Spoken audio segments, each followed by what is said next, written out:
Ano? At dito nga ay mag-fishing kami sa dagat na ito. Tatry namin kung kami makakahuli ng mga isda. Okay sa alright, good sa okay. Ayan, napakaganda ng dagat, hindi masyadong maalon. At nga lang ang aming pagpipishing ay 2 oras na kami walang mahuling isda. Linaw ng tubig, ang ganda ng dagat, wala namang isda. Ay, paano kami makakatikim man lang ng sinabawang isda o inihaw na isda kung 2 oras na kami walang nauhuli? Alamin ko ang ilalim ng dagat, saan ba dito nagtatago mga isda, bakit sumasabit ang aming mga bingwit? Ay, ito pala ang problema dito, mahalaman ang ilalim ng dagat, kaya lagi sumasabit ang aming pamingwit. Yun, ang linaw ng tubig, walang isda. Marami namang halaman, dapat kinakain to ng isda, pero wala kaming mahuli. Kaya ang gagawin namin, walang mahuling isda, maligo na lang. Okay sa alright, para hindi naman sayang ang aming pagpunta rito. Okay, good sa alright. Naliligo na kami ngayon. Aming dadamhin ang kagandahan ng karagatan dito sa probinsya ng Sorsogon. Okay na okay sa alright, good na okay. Eto na, kakataon na namin lasapin ang linaw ng tubig na malakristal. O sige, magsilayo na kayo mga isda kung meron. Nga pala, eto meron pala akong goggles at aking sisisirin muli ang karagatang ito na napakaganda sa ilalim. Nga pala, hindi buhangin ang ilalim ng dagat na narito, kundi mahalaman at mabato, baga bahura. Okay sa good, masyadong mababaw dito sa malapit at malayo. Ayan, try natin tong Google. Okay, pumapasok ang tubig, ating ayusin. Okay na okay, alright na alright. Yun, okay, yung aking kasamang bulilit na sisid na rin siya, maligo na rin siya. Tinitingnan niya yung mga halaman na nagbiberdehan sa ilalim, sariwang siriwa. Ang mga halaman kahit babad sa tubig, hindi na mamatay. Okay, good.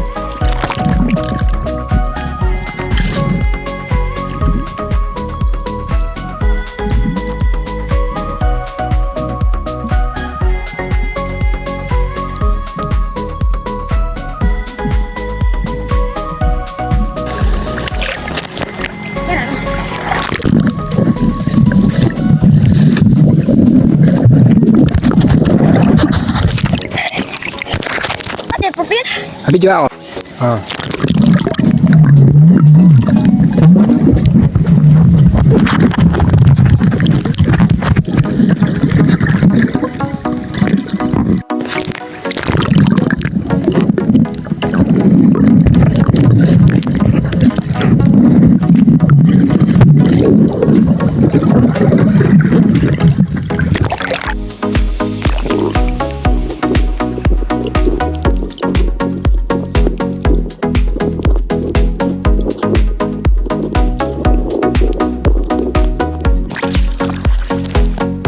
At ito nga, isi-set up namin ang aming camera para makita kami ng buo. Okay, at ngayon ay maliligo na kami dalawa sa malayo sa camera. Okay sa alright, ito na, dito na kami, naglublog na. Okay, good sa alright at good sa okay. Kahit malayo ay medyo mababaw. Alright. Dito nga may nakadaong na barko. Ayan, may lumalapit na bata sa aming camera. May naliligo na. Okay. kailangan namin bumalik, baka masalisihan at madali pang aming camera. Okay sa alright, okay sa good, pwede na kaming muwi. Kahit wala kaming nahuli, at least na kami ay nakapaglublub, nakapag-swimming sa dagat na malakristal. Alright, ayan, marami na rin mga naliligo dito, mga nagdatingan na yung mga maliligo, kaya kami ay pwede nang mag-iskapo. Okay sa alright, okay sa good.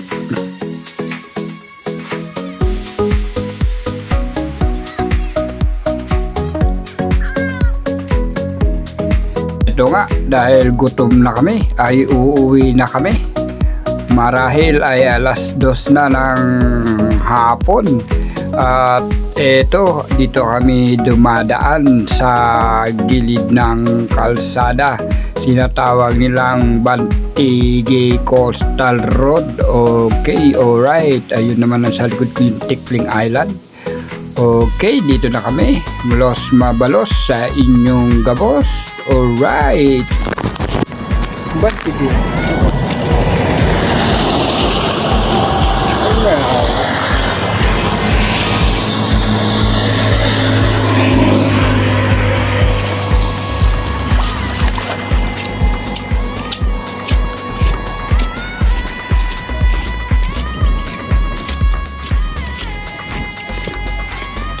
Sa Bantige. Pauwi na po kami. Wala kaming nahuli. Kahit sayo, kahit duwa, kahit tulo, kundi butlog. Kahit zero. Butlog.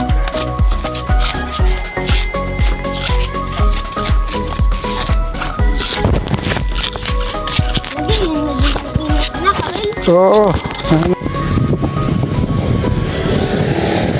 Tayo dito sa kamera. Mataas. Mataas. Ito kami. Saan ang balon?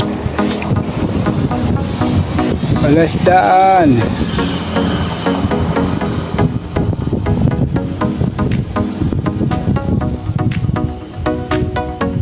Alright. Kumipas si Boboy kasi. Uy. Walang doon ang isda. Saan? Malalaking isda? Oh, mukha tayo. Lapu-lapo. Oh, lapu-lapo. Hindi natin nasuntok yung lapu-lapo, no? Oh, may tawato ka man. Din ba ang balon? Ha? Oo. Yan po siya. Abir.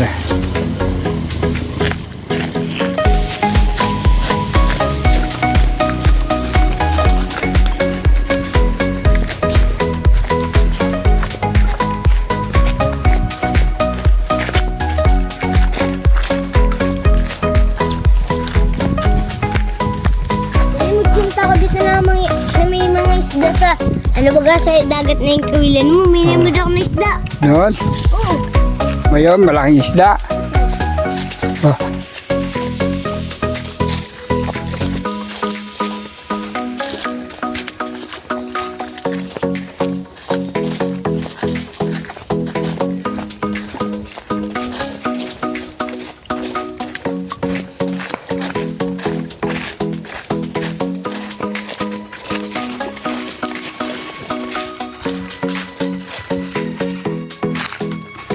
Kagubatan.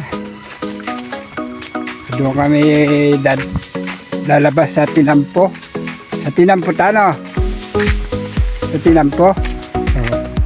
Sa Tinampo. Nakakapagtampo. Doon kami lalabas sa nakakapagtampo. Sa Tinampo. Alright, okay. Good sa alright. Good sa okay. Alright sa good. Alright sa okay. Yun, okay. Dito na raw kami sa balon, ang aming pagbabanlawan. Ayun. Alright, so okay. Ito pala ang balon. Okay, ito ang balon. Oh, para CR. Ayun ang balon. Ay, meron dito ng ano. Makina. Compressor. Ayun, buksan niya yung balon. Okay. Ayan, wala kami dalang ano. Sabon. Oh, yun ang balon.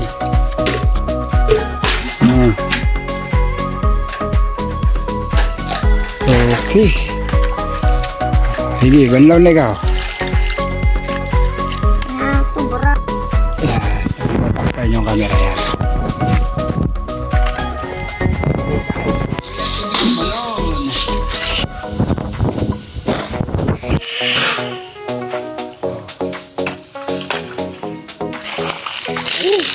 Paglabi, parang may yelo. Parang may yelo. May lupa.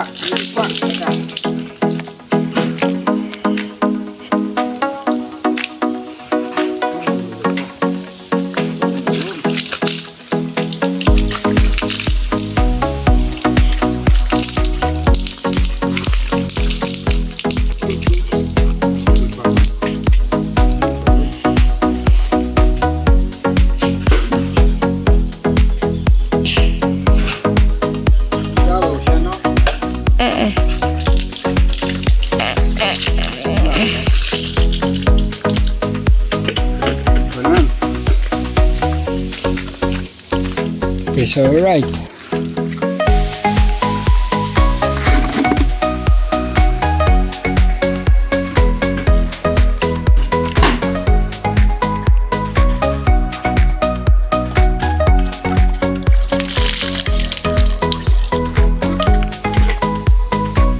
Okay, balon.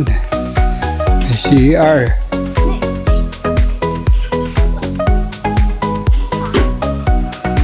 Okay guys, nakaligo kami na. Tapos na kami, tatakpan niya na yung balon. Alright.